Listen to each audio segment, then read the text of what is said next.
va partir sur une pause musicale.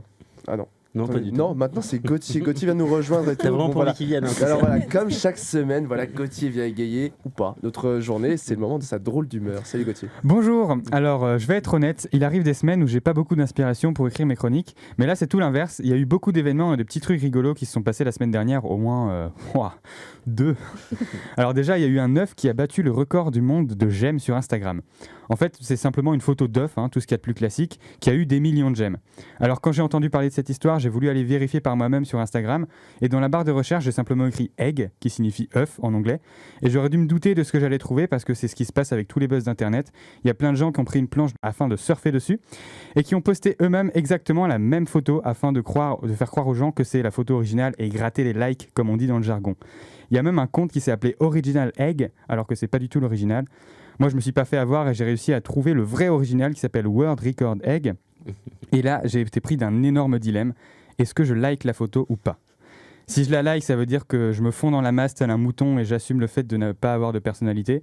Et si je le fais pas, je passe un peu pour un rebelle. Alors par curiosité, j'ai été voir lesquels de mes amis avaient aimé cette photo. Et sans surprise, que des gens fades, sans aucune personnalité, qui sont dans le bas du classement de mes amis. Donc ça va, je peux continuer à respecter ceux que j'aime le plus. C'est faux, je rigole, je vous respecte, c'était pour la blague, prenez pas ça au sérieux, je vous aime encore. Donc du coup, après moult réflexions, j'ai finalement décidé de ne pas aimer cette photo. Parce qu'avec plus de 50 millions de likes, j'estime qu'ils ont assez de visibilité et qu'ils n'ont pas besoin que je leur donne ma bénédiction en plus de ça. Et enfin, il s'avère qu'il y aurait une espèce d'évolution avec cet œuf, parce qu'il y a eu 2 autres photos entre-temps, où on le voit se craqueler de plus en plus. Alors, à la limite, c'est un truc qui pourrait, moi, m'intéresser un peu. Du coup, je vais possiblement m'abonner en compte, mais pas liker les photos non plus, car je me respecte un minimum. La deuxième chose, c'était lundi, il y avait un événement dont j'ai entendu parler pour la première fois, dimanche, et il s'agit du Blue Monday. Alors non, ça ne veut pas dire que pendant toute la journée, on est obligé d'écouter la chanson I'm Blue du groupe FL65 en boucle. Voilà, je mets que cet extrait-là parce qu'il ne faut pas déconner non plus. Donc oui, le Blue Monday, c'est encore une nouvelle journée dans l'année où on met une couleur derrière le nom d'un jour pour lui donner un sens. Après donc le vendredi noir, on a le lundi bleu. Alors je suis OK avec le concept, mais je suis pas OK du tout avec les couleurs.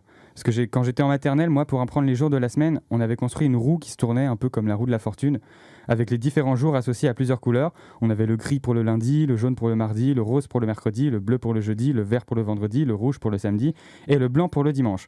Ce qui a donc fait que ma perception du temps, l'image que je me fais de la chronologie des jours de la semaine, s'est associée depuis ma plus tendre enfance à ces couleurs et à cette roue. Alors si je me suis débrouillé avec ces associations de couleurs pendant 19 ans, c'est pas pour qu'on essaye de me changer ma vision de tout ça aujourd'hui en mettant d'autres couleurs de manière complètement aléatoire et totalement arbitrairement. En plus, c'est complètement con. Pourquoi du noir alors qu'on parle du vendredi ? Le vendredi, c'est la fin de la semaine, donc on est content. Donc vert, qui est symbole de positivité. Le feu rouge qui passe au vert le vendredi, donc on peut avancer vers la liberté du week-end. Pareil pour le lundi, s'il est gris, c'est parce qu'on n'est pas content de retourner travailler. On est un peu raplapla en somme, donc du gris. Le Blue Monday, donc.